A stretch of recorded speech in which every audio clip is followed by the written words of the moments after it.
MSCB, collector office, CO जिल्हा परिषद, PMC Pune municipal commissioner आणि PMRTA या सगळ्यांचा रिव्ह्यू एक 8 ते 12 आठवड्यातून आम्ही सगळेच घेतो. अनेक कामं काही कारणांमुळे प्रलंबित असतात.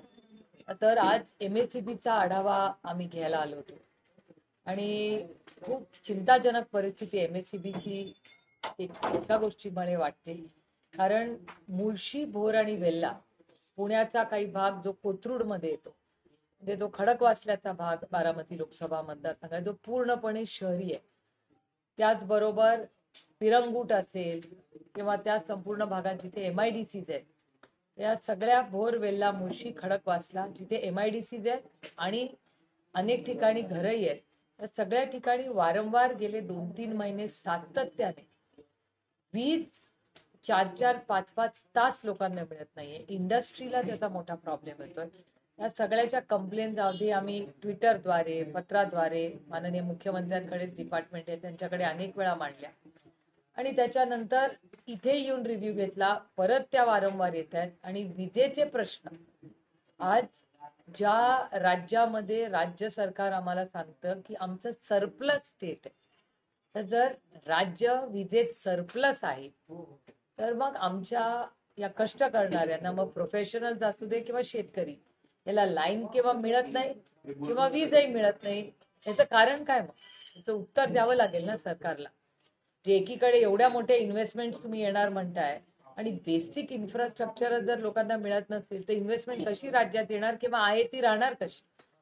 आणि अनेक TPDCच्या काही निधींचे प्रश्न आहेत, वेळेवर पैसे मिळत नाहीत, हाय टेन्शनच्या लाईनचा इश्यू, अनेक विषयांवर सविस्तर चर्चा झाली. बघूया, त्यांनी काही वेळ मागितला 15 दिवसाचा, बघूया पुढे काय होतं. पण पुणे जिल्ह्यामध्ये आज विजेचे प्रश्न आधी आम्हाला मांडायला लागत आहेत, ही खूप चिंताजनक.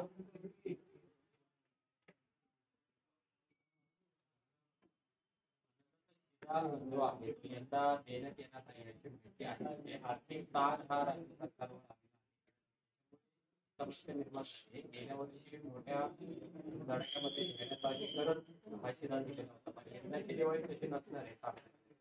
मला काय आश्चर्य वाटत नाही, कारण गेले 1.5 वर्ष मी तुम्हाला सातत्याने सांगते की राज्याची आर्थिक परिस्थिती ही चांगली नाही आणि त्याच्यामुळे स्कीम आफ्टर स्कीम, म्हणजे लाडकी बहीण योजनेच्याही 1 वर्षापूर्वी मोठ्या धूमधडाक्यातच लॉन्च झाला ना.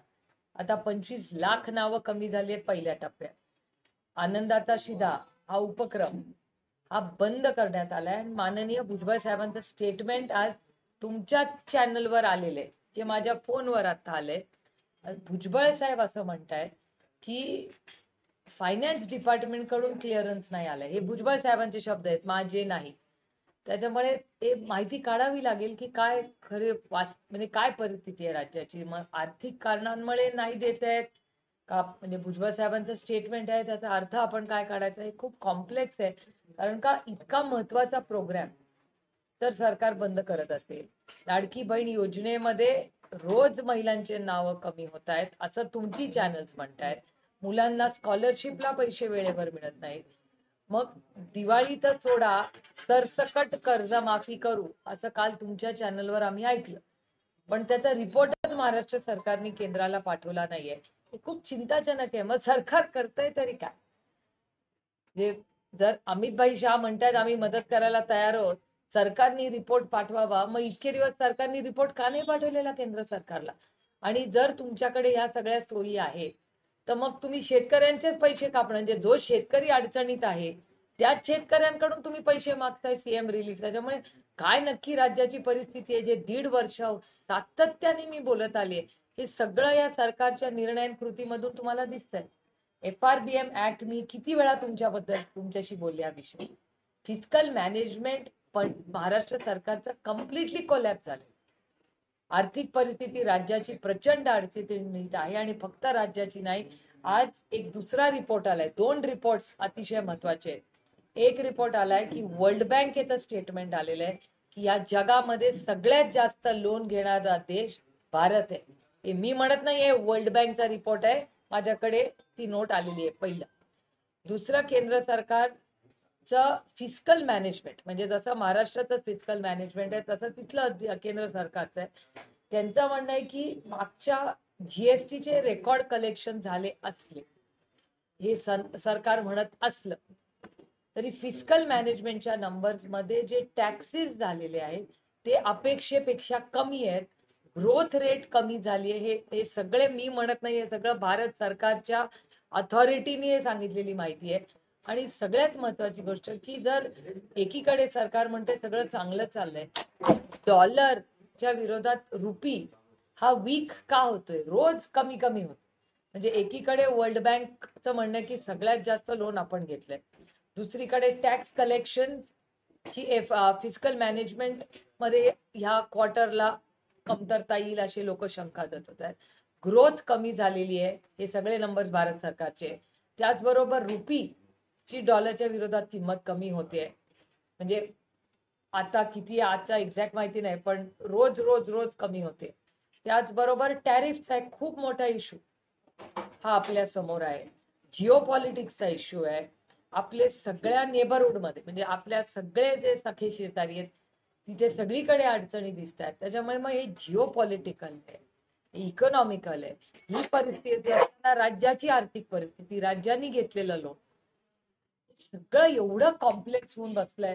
ह्याची जबाबदारी कोण घेणार? मग नुसती गरीब कष्ट करणाऱ्यांचे पैसे कट करणार, पण 80,000 कोटी रुपयाचा शक्तीपीठाचा रस्ता ज्याची आता कुठलीही गरज नाही. मी इन्फ्रास्ट्रक्चरच्या बाजूनी आहे, पण आधी बेसिक्स आणि नंतर रस्ता. आणि जो रस्ता आहे यांच्याकडे 80,000 कोटी रुपये रस्ता करण्यासाठी आहे, पण आनंदाचा शिदा गरीब कष्ट करणाऱ्यांना द्यायला ह्यांच्याकडे नाही. हे दुर्दैव आहे या सरकार. असं म्हणाले की लाडक्या बहिणींमुळे या योजनेला पडतात. बघा, माननीय भुजबळ साहेब खूप अनुभवी आहेत, ज्येष्ठ आहेत. ते अनेक वर्ष उपमुख्यमंत्री राहिले, ते कॅबिनेटमध्ये राहिले. त्याच्यामुळे भुजबळ साहेबांनाच वास्तव माहिती असेल ना. आम्ही तर विरोधी आहोत, आम्हाला कसं डिटेल. आता मी तुम्हाला ज्या ज्या गोष्टी 8 गोष्टी या केंद्र आणि महाराष्ट्र सरकारच्या सांगितल्या त्या वर्तमानपत्र, चॅनल आणि आमच्याकडे जे रिपोर्ट्स येतात त्यातली माहिती. तर जर भुजबळ साहेब म्हणत असतील की एक स्कीम, आता स्कॉलरशिपचे पैसे मुलांचे पीएचडीचे येत नाहीत, ते आंदोलन करत होते. त्यामुळे अनेक, आणि माझं म्हणणं की सरसकट कर्जमाफीचं काय झालं, एकीकडे महाराष्ट्रात एवढा म्हणजे अप्रतिम रिपोर्टिंग तुमच्या चॅनल्सनी केलं, किती मीडियाचं कौतुक केलं तरी कमीच. तुमचे सगळे कॅमेरामॅन आणि सगळे रिपोर्टर ज्यांनी ही अतिवृष्टी कव्हर केली त्यांचं खरंच आपण कौतुक केलं पाहिजे. कारण का तुम्ही देशाला, जगाला दाखवून दिलं की किती अडचणीत महाराष्ट्र. जिथे लोक घाबरत होते जायला तिथे जाऊन तुम्ही रिपोर्टिंग करत होता. आणि मग त्या लोकांचं काय झालं? वसुली खरंच महाराष्ट्रात पूर्णपणे बंद झाली आहे का? तर नाही. सरसकट कर्जमाफी झाली का? नाही.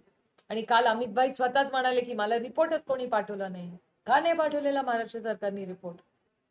एक मोठा म्हणजे आश्चर्य वाटतंय मला की एवढ्या अडचणीच्या क्रायसिस चाललाय महाराष्ट्रात, रिपोर्ट का नाही महाराष्ट्र सरकारने पाठवलेला?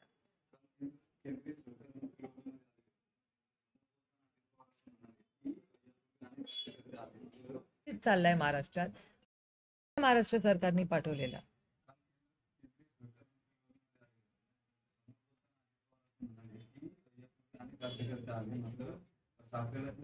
योग्य भाव मिळाला नाही. अमित शहा आल्यानंतर किंवा ते सरकार मंत्री झाल्यानंतर साखर उद्योगाला मोठं बळ मिळालं.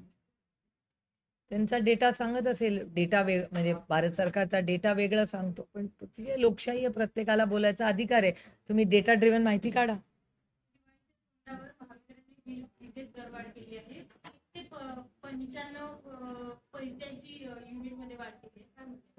हे वाद घालत होते मीटिंग मध्ये सगळे, त्यांचा सगळ्यांचा विरोध आहे. हे त्यांनी आता सांगितलंय, त्यांनी हात जोडून विनंती केली आहे की वाढवू नका. मीटिंग मध्ये या सगळ्यांनी हात जोडून सरकारला विनंती केली आहे की आता नाही, कधीच वाढवू नका एकतर.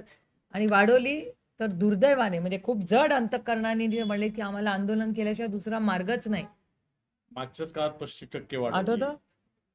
हा प्रश्न आमचा असा आहे की एकीकडे अतिवृष्टी, महागाई, बेरोजगारी हे सगळं असताना मी तुम्हाला डेटा सांगितलाय. काल तुमच्याच चॅनलवर भाषा हे होती बातमी की भाजीची किंमत काय झाली आहे.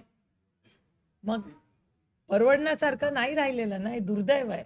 फूड इन्फ्लेशन किती वाढलेलं आहे. ही परिस्थिती असताना आता तुम्ही MSCBचा मोठा बोजा आता टाकणार, वाढवणार. आणि काय गरज आहे वाढवायची? सरकारचं सगळं चांगलं चाललंय ना, मग काय गरज आहे वाढवायची किंमत? 80,000 कोटी रुपये आहेत ना यांच्याकडे एवढा मोठा रस्ता करायला. मग का आनंद आता शिधा मिळत नाही? का आमच्या लाडक्या बहिणींना वेळेवर पैसे मिळत नाहीत? का MSEBचे पैसे वाढवत आहेत? आणि सगळं तर सोलरवर चालणार आहे आता. सोलरची तर स्कीम आहे कुसुम, एवढी सुंदर स्कीम. मग हे सोलरवरच चालणार असेल तर यांना काय गरज आहे वीज वाढवायची? आणि महापालिकेचा एक प्रोजेक्ट होता, म्हणजे भाजपने तो रेटला होता, एवढं ते तात्पर्यंत भुयारी मार्ग बनवण्याचा प्रोजेक्ट होता. नुकतंच आयुक्तांनी फेटाळलं. तुम्हाला या संदर्भात काय इतके महागडे प्रोजेक्ट फिजिबिलिटी नाहीये त्याच्यामध्ये. वायबल फिजिबिलिटी नाही. असं म्हणून कमिशनरांनी सांगितलंय, पण पुणेकरांना कुठे आश्वासनं दाखवली मधल्या काळात सत्ताधाऱ्यांना, ते दुर्दैव आहे. महापालिकेचं बजेट हे 7.5 ते 8.5 हजार करोड आहे. एवढं एक बजेट पूर्ण फक्त बोगद्यासाठी राहणं योग्य आहे. नाही नाही, हे बघा, हे जिंगोइझम, मी पार्लमेंटमध्ये हा शब्द अनेक वेळा वापरते. हे जिंगोइझम आहे. काही काही गोष्टी येतात आणि मग त्या काळाबरोबर त्या निघून जातात. म्हणजे तुम्हाला किती स्कीम सांगू? मला सगळ्यात मोठी स्कीम म्हणजे इथे पुण्यात आहोत म्हणून मी बोलायच्या आधीच काका वाटतात स्मार्ट सिटी. स्मार्ट सिटीचं पुढे काय झालं? आठवतं तुम्हाला, सगळ्या खासदारांना गावं घ्यायला लावली होती. मग एक गाव प्रत्येक खासदारांनी घ्यायचं आणि काय झालं? 800 खासदार आहेत ना त्या गावांमध्ये. आम्हाला खासदारांना काय विचार, जरा सत्तेतल्या खासदारांना पण विचार.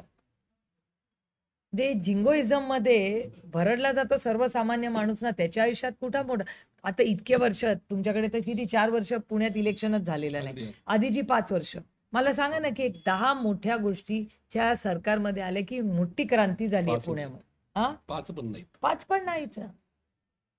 आता म्हणजे पुण्यासारख्या शहरात मला MSEB ला येऊन मला पिरंगुटच्या माझ्या ह्याला सगळ्या इंडस्ट्रियल एरियाला वीज द्यायचं मला मागावं लागतं. म्हणजे हे पहिल्यांदाच झालं असेल की पिरंगुटला बऱ्याला मला वीजच नाहीये.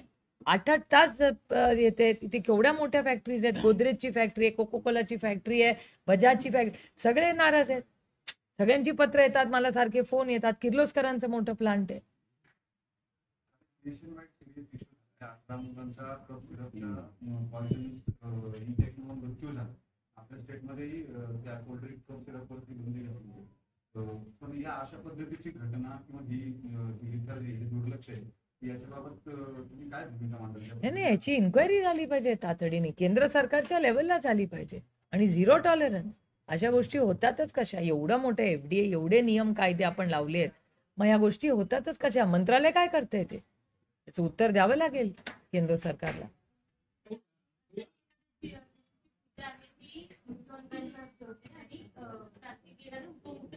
त्यांच्या पक्षाचा अंतर्गत तो त्यांचा प्रश्न आहे, ते बघून घेतील ना. त्यांना सांगा ते तुम्ही पूजा ज्यांनी करायची आहे त्यांनी करावी. माझी पांडुरंगाला एवढीच विनंती आहे की आमच्या अडचण पूजा कोणी करावी, सरसकट माफी, कर्जमाफी त्यांनी तातडीने करावी, एवढीच आमची मागणी. पूजा ते कोणी करावी तर त्यांचा अंतर्गत प्रश्न. पैसे अजून दिलेले नाही महाराष्ट्रात, त्यावेळेस काहीतरी करा, एवढीच आमची विनंती आहे. मी जुलैमध्ये भेटले होते अमितभाई शहांना पहिल्यांदा की सरसकट कर्जमाफी करा म्हणून. तेव्हापासून पाऊस पडतोय आपल्याकडे.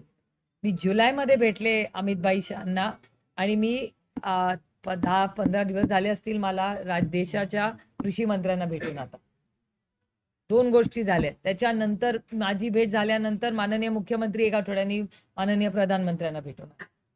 आणि प्रधानमंत्री जे आता 8 का 9 ला येणार आहेत ना, 2 दिवस आहेत मुंबईमध्ये ओपनिंगला. अंधेकर टोळी आणि परत घाईवरचे टोळीचं झाले. ही सगळ्यांची अशी कुजबूज आहे की यांच्या पाठीशी तुम्ही असल्याशिवाय हे सगळं कसं काय होत? अर्थातच अदृश्य शक्ती आहेच ना कोणीतरी मागे. आता मला एक सांगा, अदृश्य शक्ती, पासपोर्ट तर फार पुढची गोष्ट आहे. आमचे कष्ट करणारे शेतकरी जेव्हा फॉर्म भरतात ना कर्जमाफीसाठी किंवा नवीन कर्जासाठी, तर त्यांना लोन 1 मिनिटात रिजेक्ट होतं. इन्शुरन्सचे पैसे जेव्हा मागायला जातो शेतकरी, 1 मिनिटात रिजेक्ट होतो. तुमचं मूल शाळेत गेलं 0.1% ऍडमिशनला नाही जमलं तर रिजेक्ट होतो. असे सगळे रिजेक्ट होतात. आणि एवढा मोठा पासपोर्ट, त्याला क्लीन चिट मिळते एवढ्या मोठ्या गुंडाला जो ड्रग्ज मध्ये आहे. मी अनेक वेळा माननीय मुख्यमंत्र्यांना हात जोडून विनंती केली की ड्रग्सच्या बाबतीत तुम्ही जर झिरो टॉलरन्स केलं तर आम्ही राजकारण सोडून, आमचे सगळे राजकीय मतभेद सोडून आम्ही तुमच्या बरोबर ताकदीने उभं राहू ड्रग्सच्या विरोधात. पण ह्या ड्रग्ज जो मेन ड्रग डीलर आहे त्यालाच नवीन तात्काळमध्ये पासपोर्ट मिळतो. आपण पण प्रयोग करून बघूया ना जरा, तात्काळला किती लोकांना तुम्हाला पटकन मिळतो कागदपत्र. मग सोपं नाहीच आहे ना. यावेळेला मदत हे चंद्रकांतदादा पाटील यांच्या थ्रू होते, असा आरोप आता होतोय. आणि काही पुरावे कुठली तरी मोठी अदृश्य शक्ती आहे, ह्याच्यात काही वादच नाही. कोण आहे ती, याचं उत्तर माझ्याकडे नाही.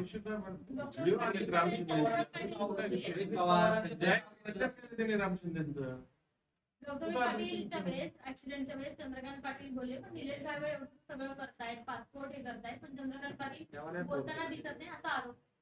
पवन चक्कीचे सुरेश देसाई त्यांची संबंध समोर आले. पवन चक्की तिकडे पवन चक्की प्रोटेक्शनच्या मध्ये विषय पेटला होता संतोष देशमुख, त्यावेळेस हे सगळे रिलेशन समोर आले. मग मला असं वाटतं, जर एवढं सगळं पारदर्शकपणे एवढे स्टेटमेंट्स आहेत, माननीय मुख्यमंत्र्यांनी याची इन्क्वायरी लावली पाहिजे तातडीने. कारण काही खूप गंभीर गोष्ट आहे. मी माननीय मुख्यमंत्र्यांना भेटायला जाणार आहे पुढच्या आठवड्यात, ह्याच आठवड्यात वेळ दिली तर तेव्हा मी जरूर हा मुद्दा मांडीन आणि सांगेन त्यांना की आमच्याकडे प्रूफ आहे सगळ्या या सगळ्याचा. पुणे दाखल असताना पुणे पोलिसांनी पासपोर्ट वेगळं नाव काढून बनावट पासपोर्ट करून गेले. पुणे पोलिसांचं यामध्ये खरं तर मी तुम्हाला सगळं, मला आज इथेच म्हणजे मी आणि आता प्रशांत दादा तेच बोलत होतो, माझ्याकडे एक बातमी आली आहे, प्रशांत दादा जाणार आहेत आता माहिती काढायला ती सगळी, की एका पोलीस अधिकाऱ्यावरच काल हल्ला झालाय आणि त्या पोलीस अधिकारी आता सह्याद्री हॉस्पिटलमध्ये, असं प्रशांत दादांनी आत्ताच आम्ही इथे यायच्या आधीच बोलत आलो. आता जर पोलिसावर, आणि ते पण लॉ कॉलेज रोडवर, म्हणजे जिथे 24 तास काही ना काहीतरी स्टुडंट्स असतात, तिथे जाग असते, ज्या भागामध्ये लॉ कॉलेज रोडवर जर पोलिसावर अटॅक होत असेल तर आता म्हणजे काय बोलायचं याच्या पुढे. मला महाराष्ट्राच्या पोलिसांचा सार्थ अभिमान, पण मला जड अंतकरणाने म्हणावं लागते की पुण्याच्या पोलीस यंत्रणेला झालंय तरी काय. कुठलीही अदृश्य शक्ती आहे की जी पोलिसांना बाजूला करून या सगळे गुंड पुढे आहेत आणि आमचे बिचारे कष्ट करणारे पोलीस बाजूला झाले. आता पोलिसांवर पण जर अटॅक व्हायला लागला असेल तर आपण न्याय कुणाकडे मागायचा. हा खूप मोठा गोंधळ झालाय पुण्यामध्ये. जरांगींनी आता आरोप केलाय की भुजबळ आणि फडणवीस यांनी पवार फॅमिलीचं पॉलिटिक्स संपवण्याचा वेढा उचलला. की आता ही लोकशाही आहे, प्रत्येकाला त्याचं मत मांडण्याचा अधिकार आहे.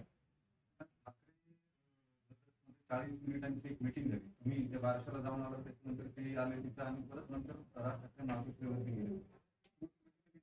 मुंबई महापालिकेसाठीचं काही ठाकरेंमधलं वर्कआउट झालंय असं माहिती आहे का, किंवा तुम्ही कसं असं? त्याच्यात काय माझं म्हणणं, एक तर आम्ही बारशाला सगळे एकत्रच होतो, तासभर तर आम्ही एकत्रच होतो सगळे. एक अतिशय चांगला त्याचा घरगुती कार्यक्रम होता तो. आम्ही जेवलोही सगळे एकत्र आणि खूप चांगलं नियोजन, अगदीच घरगुतीच कार्यक्रम होता. तिथे अर्थातच काही राजकारणाचे विषय नाही. त्यानंतर ते दोघं जर भेटले असतील तर त्याच्यात गैर काय. आणि माझं म्हणणं आहे की आपल्याला आठवत असेल, आपण पुण्यात आहोत, जेव्हा राष्ट्रवादी काँग्रेस पक्ष आणि काँग्रेस एकत्र सत्तेमध्ये 18 वर्ष होतं आम्ही, त्यावेळेस पुण्यामध्ये आपण वेगळेच लढायचो ना. आपण कधी काँग्रेसवर एकत्र लढलोय. मग जिल्हा परिषद काही ठिकाणी एकत्र, काही ठिकाणी वेगळी. मुंबईत आम्ही एकत्र लढायचो, पण मुंबईच्या बाहेर अनेक जिल्ह्यांमध्ये काँग्रेस आणि राष्ट्रवादी काँग्रेस वेगळी लढलेली आहे. त्यामुळे त्याच्यात मागच्या वेळेस मला वाटतं सेना आणि भारतीय जनता पक्ष पण वेगळेच लढले होते मागच्या वेळेस, जेव्हा सेना ही एक होती तेव्हा. त्यामुळे ही लोकल बॉडीजच्या इलेक्शनमध्ये कार्यकर्त्यांचं इलेक्शन असतं. प्रत्येक पक्षाला असं वाटत असतं की आपल्या सहकार्याला, कार्यकर्त्याला संधी मिळावी. त्यामुळे ह्या गोष्टी दोन्ही बाजूनी होत राहतात. चर्चा ऐकतो लोकल बॉडी इलेक्शन मध्ये किंवा पुण्यामध्ये अजित पवारांचे राष्ट्रवादी आणि शरद पवारांचे राष्ट्रवादी हे अलायन्स मध्ये निवडणुका लढतील असे चर्चा सुरू आहे. कसं एका लोकशाहीमध्ये नाही, लोकशाहीमध्ये चर्चाही झालीच पाहिजे. We have to agree to disagree. त्याच्यामुळे जर चर्चा होत असतील, तुम्ही गॉसिप शब्द वापरला, त्याच्यामुळे ह्या माझ्या कानावर नाही आलेल्या, पण जर होत असतील तर म्हणजे ह्या चर्चा होत असतील एका लोकशाहीमध्ये, माझं तर म्हणणं सगळ्यांनीच सगळ्यांचं बोललं पाहिजे. जे मी काल विनय सहस्त्रबुद्धेंवर 1 तास होते, एका कार्यक्रमाला आम्ही गेलो होतो दोघंही, तेही होते, मी होते. आमच्या छान गप्पा झाल्या, काही पुस्तकांवर चर्चा झाली. असं नसतं ना की 2 वेगळ्या राजकीय विचारधारेचे लोक जर एकत्र भेटले तर काही लढाईच झाली पाहिजे. हा आग्रह कशाला. चर्चाही होऊ शकते ना. नाही कन्सेंटचा विषयच नाही. एक तर आमचा पक्ष असा हायरार्किकल कन्सेंटनी चालत नाही. आमचा पक्ष चर्चेनी लोकशाही पद्धतीने चालतो. त्याच्यामुळे आमचे जे काही निर्णय होतील ते आमचे स्थानिक नेते त्या त्या जिल्ह्यात त्या त्या तालुक्यात, तर जसं आता एक तर इलेक्शन कधी होणार आहे देवालाच ठाऊक. त्याच्यामुळे ते सगळी प्रक्रिया जशी जशी पुढे जाईल तशी त्याच्यात पारदर्शिकता आणखीन येत राहील. पोलिसांनी पदार्थ ज्यांच्या ताब्यात ठेवले जातात त्याच न्यायाधीशांनी अंमली पदार्थ सेवन केल्याचा प्रकार समोर आलाय आणि त्यांना बडतर्फ केलंय. आतापर्यंत असा जेव्हा प्रकार समोर आला तेव्हा त्यांना अटक करण्यात आली होती. आता यांना बडतर्फीची कारवाई. नाही, ह्याला स्ट्रॉंग रिॲक्ट. माझं म्हणणं आहे की ड्रग्सच्या बाबतीत झिरो टॉलरन्स हा केंद्र कुणाचंही सरकार असू द्या, आमचं किंवा त्यांचं, ह्याच्यात असलंच पाहिजे. आणि हे जर खूप लाईटली काही घेतलं असेल तर आम्ही ताकदीने त्याच्या विरोधात स्टँड. आणि संजय राऊत स्वतःच म्हणाले की कधी आज महापालिकेमध्ये महापौर ठाकरे बंधूंचा होईल. मराठी आत्महत्येसाठी मुंबईमध्ये फक्त 2 पक्ष लढतात. शिवसेना त्यांच्या दोघा बंधूंची राजकीय चर्चा जी आहे ती खूप लांबपर्यंत गेलेली आहे. आता पक्षाचे 2 नाहीये, ते दोघे एकत्र येतील. मुंबई महापालिकेमध्ये महाविकास आघाडी म्हणून राज ठाकरे सोबत घेणार की राज ठाकरे आणि शिवसेना वेगळी लढणार आणि तुम्ही महाविकास आघाडी. बघूया ना, जेव्हा आमची सगळ्या महाविकास आघाडीची चर्चा होईल तेव्हा कळेल पुढच्या 1-8 दिवसामध्ये. कारण का बरीच इलेक्शन लागली आहेत आता. 2-3 बाकीची इलेक्शन्स आहेत त्याची चर्चा पुढच्या मला वाटतं सपकाळजी पण वर्ध्याला गेले होते. ते मला बुधवारी मुंबईला आम्ही दोघं भेटणार आहोत. पुढे कशी चर्चा होईल. माननीय जयंत पाटील पण त्यांच्या मतदारसंघात 5 दिवस होते. जयंतराव काल रात्री मुंबईला आलेले आहेत. मी उद्या रात्री जाईन, परवा येईन. त्याच्यामुळे पुढच्या 2-4 दिवसामध्ये सगळीकडेच क्लॅरिटी. आम्ही फायदे आणि तोट्यासाठी करत नाही राजकारण. आम्ही लोकांची सेवा करण्यासाठी राजकारण करतो. त्याच्यामुळे आता पुढे काय निर्णय, कशी चर्चा होईल हे पुढच्या महिन्याभरात सगळं चित्र स्पष्ट होईल. पुण्यात दोन्ही राष्ट्रवादी एकत्र येणार की नाही, येऊ शकतात की नाही, नाही आता अजून काय चर्चा नाही. कारण का इलेक्शन कधी हेच माहिती नाही. राज्यासमोर एवढे मोठे प्रश्न आहेत. एक तर गेले 15 दिवस अतिवृष्टी ह्याच्यामध्येच आमचे सगळ्यांचे गेले.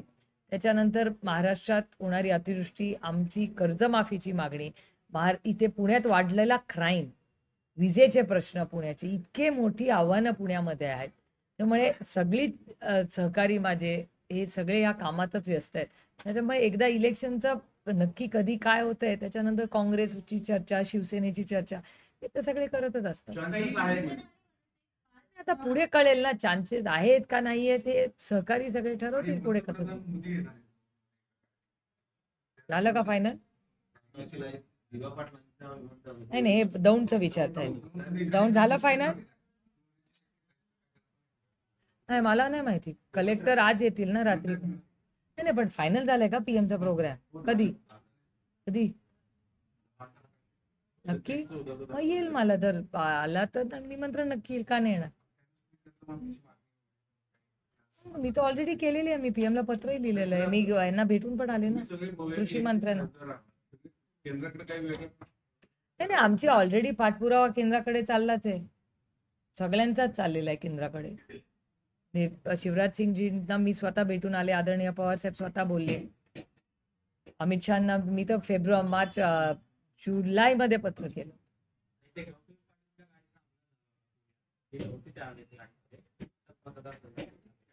काय माहिती असं म्हणतायत की आता तिच्यावरती कारवाई करावी, तिला अटक करावी असं. नाही माझ्या मत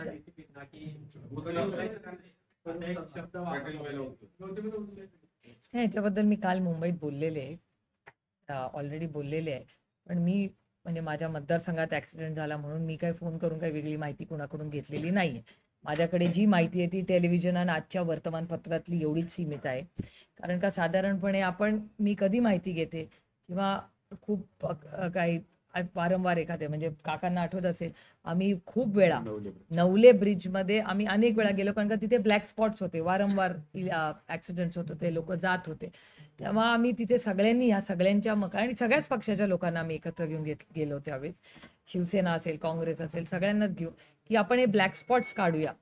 आणि गडकरी साहेबांची त्याच्यात खूप मदत झाली, NGOची. त्यामुळे आम्ही इंटरव्हेन्शन कधी करतो जेव्हा काहीतरी असं आमच्या लक्षात येतं की नाही इथे काहीतरी ब्लॅक स्पॉट आहे म्हणून. आणि मला वाटतं पोलीस यंत्रणे आणि पण काल पोलीसची यंत्रणा बापू पठारे तिथे काहीतरी काल एक कंप्लेन आली, त्यांच्यावर काही हल्ला झाला अशी बातमी काही आली. त्यामुळे त्याच्यासाठी पोलीस कमिशनरांशी बोलून की काहीतरी मार्ग काढा महाराष्ट्रात पुणे शहरामध्ये हा जो क्राईम वाढतो याचा उल्लेख मी आधीही केला की काल रात्री एका पोलिसावर हल्ला झाला. एवढी मोठी आव्हानं राज्यासमोर आहेत. थोडा समंजसपणा आम्ही सगळ्यांनीच दाखवला पाहिजे. आणि पोलीसवर माझा पूर्ण विश्वास आहे, पण पुण्याच्या पोलिसांच्या मागे जी अदृश्य शक्ती आहे, ती अदृश्य शक्ती कोण आहे आणि काय, आणि त्याच्यामुळे पोलिसांची इतकी बदनामी होते आणि पुण्यात क्राईम वाढतोय, हे खूप दुर्दैवी आहे. त्यांनी जी तत्परता दाखवली ती निलेश बाळवळ किंवा अंधेकरांच्या वेळी दाखवली नाही असा पण आरोप होता. नाही, आरोप रास्त आहेत ना, कारण का data speaks louder than words. मी डेटा ड्रिव्हन बोलते सगळं, कारण का आपली क्रेडिबिलिटी डेटावर असते, नुसती पॉप्युलॅरिटीवर आपण बोललो. तुम्ही म्हणला अरे सुप्रिया सुळे त्या दिवशी तर हे बोलून गेले, डेटा तर काहीतरी वेगळंच दाखवतोय. त्यामुळे डेटा ड्रिव्हन जर आपण सगळं बघितलं तर डेटा दाखवतच आहे ना की जे गुन्हेगार आहेत, ज्यांनी ड्रग्जमध्ये त्यांच्यावर आरोप आहे, ते त्यांचा पासपोर्ट काढून घ्यायला पाहिजे होता किंवा घेतलाही होता, त्यांनी फेक पासपोर्ट, म्हणजे हे खूप मोठा क्राईम आहे. ते हे तर मी MEA पर्यंत रेस करणार. मी जयशंकरजींशी बोलणार याच्याबद्दल की ज्या तुम्ही इथे तात्काळ आणि खूप सिम्प्लिफाय करायला एकीकडे जयशंकरजी करतायत आणि दुसरीकडे पुणे जिल्ह्यामध्ये खोटे पासपोर्ट, फेक पासपोर्ट घेऊन लोक परदेशी जात आहेत. म्हणजे हा MEAचाच मोठा अपमान आहे. आणि MEA आणि महाराष्ट्र सरकार एकाच विचाराचं सरकार आहे असंही नाहीये की तिथे काहीतरी वेगळा विचार चाललाय इकडे. जयशंकरजींना इंटरव्हेन्शन करायला लागेल, होम मिनिस्ट्री पर्यंत न्यायला लागेल हा विषय. मला तर नाही, पहिला हिंदी, पहिला हिंदी, मराठी खतम होणे.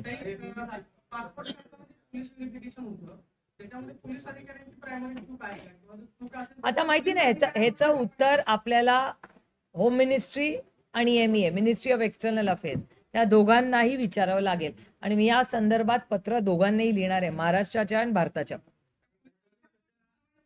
नाही, आधी कळू तर द्या कोणी केलंय. फेक केलंय म्हणजे पोलिसांनी सही केली आहे का दुसरं कोण एक मोठं रॅकेट चाललंय. आता फेक आधार कार्ड, आता पोट चोरी कुठून होतीये यांना विचारा ना. यांनी किती दाखवलंय आपल्याला एव्हिडन्स की ती यंत्रणा ना, एक पॅरलल यंत्रणा वोटिंग कार्ड देते, पॅरलल यंत्रणा आधार कार्ड देते. तर या देशामध्ये एक सरकारी यंत्रणा आणि दुसरी फेक आधार, फेक वोटर ID करणारी जर पॅरलल यंत्रणा चालत असेल तर हा केवढा मोठा क्राईम आहे. आणि भारत सरकारला माहिती नाही, महाराष्ट्र सरकारला माहिती नाही होत आहे. खोटा पासपोर्ट मिळू शकतो, धक्कादायक आहे.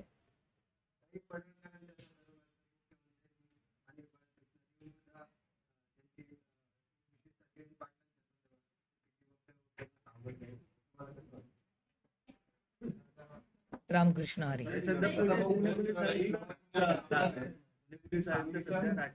नेत्यांसारखे दौरे करत फिरत आहे. एक व्हिडिओ व्हायरल होतो, त्याच्यामध्ये सगळं ट्रॅफिक थांबवलेलं आहे आणि आयुक्तांची गाडी झाली, त्याच्या मागे एक गाडी झाली.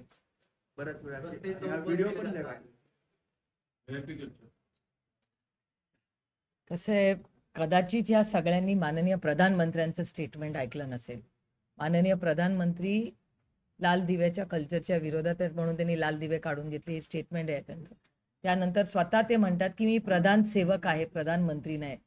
हे त्यांच्याच विचाराच्या लोकांमध्ये जर पर्क्युलेट होत नसेल तर हे किती दुर्दैवी आहे. राज्यात खरं तर आता शेतकऱ्यांना तातडीची मदतीची गरज आहे, पण दुसरीकडे रोज ह्या जातीला त्या जातीविरोधात भिडवलं जातं, वाद होतात, मोर्चे, आंदोलन.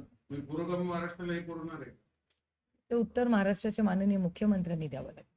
कारण का मी विनम्रपणे महाराष्ट्राच्या माननीय मुख्यमंत्र्यांना हात जोडून अनेक वेळा तुमच्या चॅनलच्या माध्यमातून, ट्विटच्या माध्यमातून, पत्राच्या माध्यमातून विनंती केली आहे की महाराष्ट्रासाठी हे जे काय वातावरण आहे हे चिंताजनक आहे. तुम्ही एक ऑल पार्टी मीटिंग बोलवा, सगळ्या पक्षाच्या लोकांना बोलवा, महाराष्ट्राच्या ऐक्यासाठी, महाराष्ट्राच्या हितासाठी, महाराष्ट्राच्या समृद्धीसाठी आपण सगळ्यांनी कधीतरी आपले मतभेद बाजूला ठेवून महाराष्ट्राच्या हितासाठी एकत्र बसलं पाहिजे. कारण का बाकीच्या राज्यांमध्ये नाहीतर सगळ्या इन्व्हेस्टमेंट, सगळी ग्रोथ, सगळा विकास हा तिकडे चाललेला आहे. हा भारत सरकारचा डेटा आहे, माझा नाही.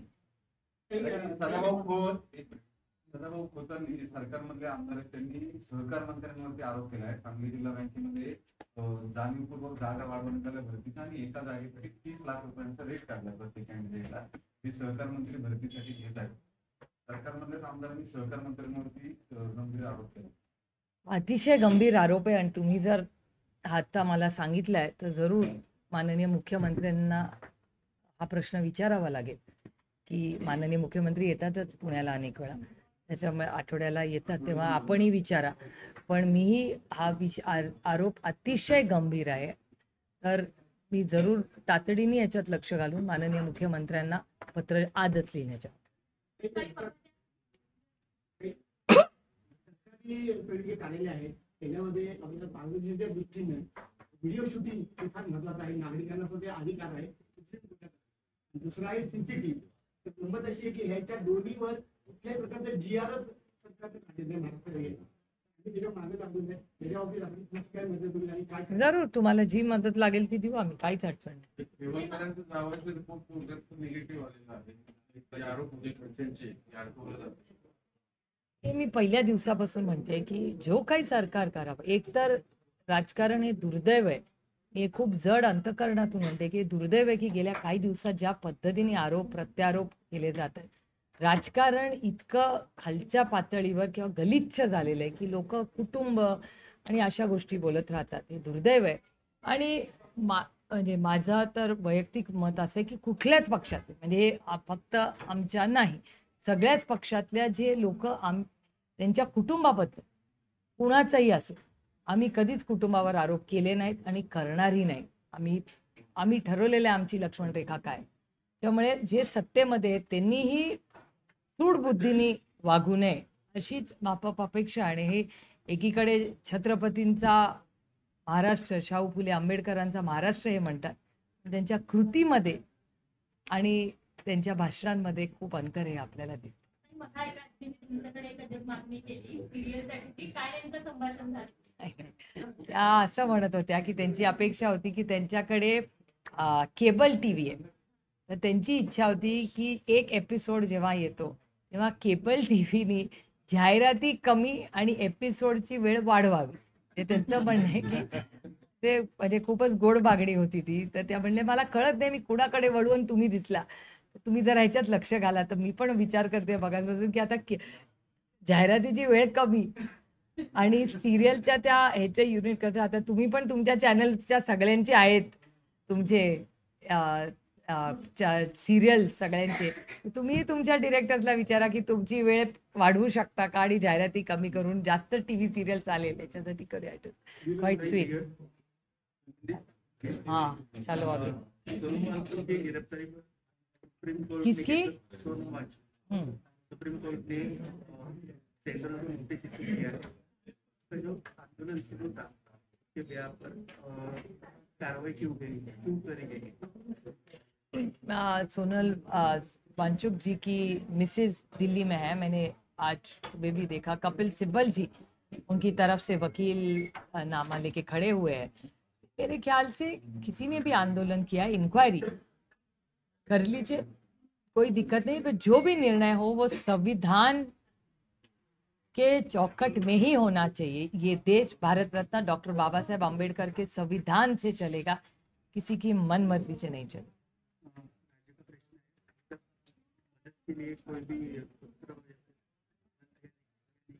ये बहुत दुख की बात है. कल मैंने अमित भाई शाह जी का जो भाषण था वो सुना आप ही के चैनल पे, कि उन्होंने कहा कि अभी तक महाराष्ट्र सरकार ने रिपोर्ट नहीं भेजा.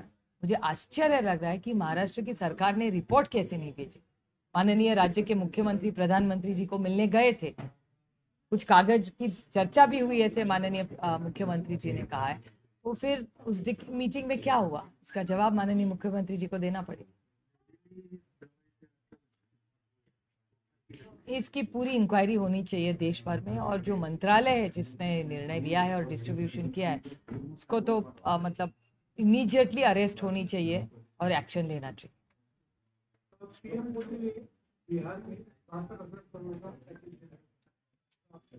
कब दिया,